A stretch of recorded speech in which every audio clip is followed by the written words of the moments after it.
Hey guys, Cliff Gray here with Flat Tops Wilderness Guides and True Hunts.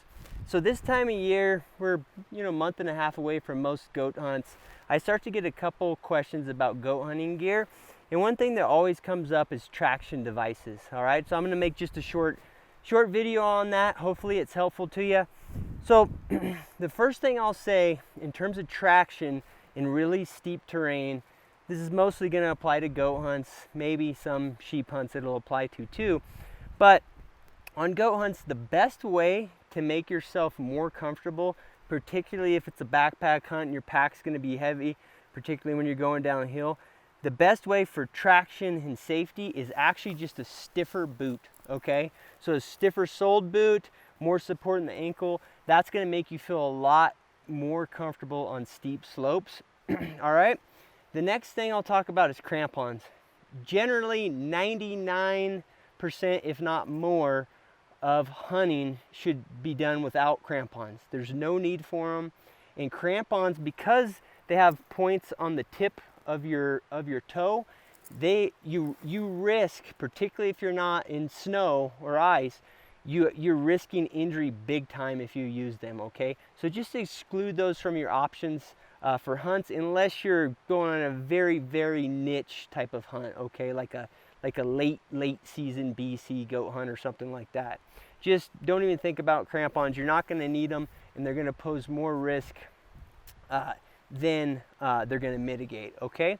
So on that topic, when you go to a traction device you're going to put on your boot, there's no freebies, okay? If you put a traction device on your boot, the chances of injury go up, all right? Yes, they are going to make you feel more comfortable. They're going to give you more traction, but your chances of injury always go up when you put a traction device on your boot. This is particularly the case if you put a traction device on a boot that isn't stiff, doesn't have a lot of ankle support, doesn't have a full shank, doesn't have a stiff sole. If you put a traction device on that type of boot, your chances of injury go way up. And the reason is because the sole of your boot is going to stick to the topography a lot better. And if you tilt, fall, whatever on that topography and your sole sticks with the traction device and you get a little more there, you have a lot more movement in your ankle and everything, where you're going to roll your ankle and that sort of thing. So just realize if you're going to have a traction device, first get yourself a stiff boot and see if that's enough, all right? So a couple that I'll show you.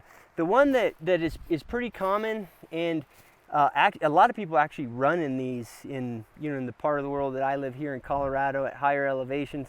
Long distance runners, a lot of them will actually run in these spikes when the roads are icy, your trails are icy.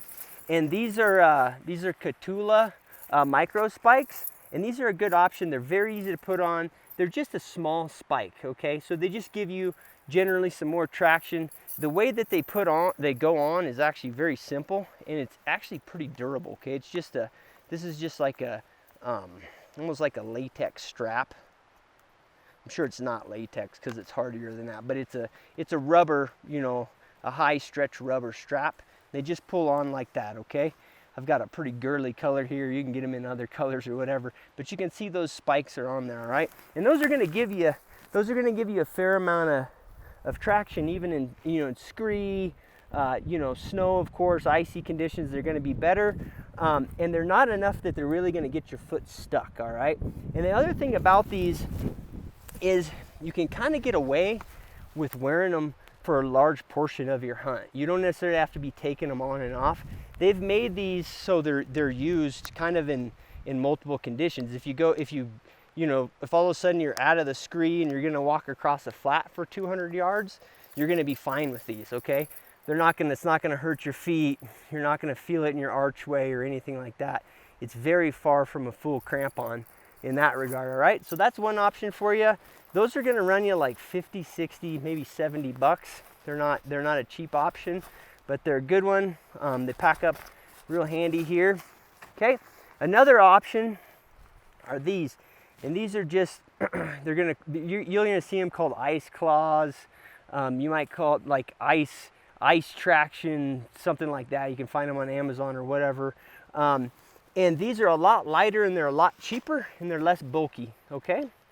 But they aren't quite as nice in the sense that they there's not the fancy kind of setup to put them on there where they, you just pull them on tight and they hold on there, and they kind of work a little bit differently. You can see they're a lot smaller and tidier, and they just have a rubber strap. These are pretty hard to adjust, so you want to adjust them not when you're in the field, okay? And all they do is they go around your arch here, and that heavy duty rubber strap just hold tension across your arch, okay?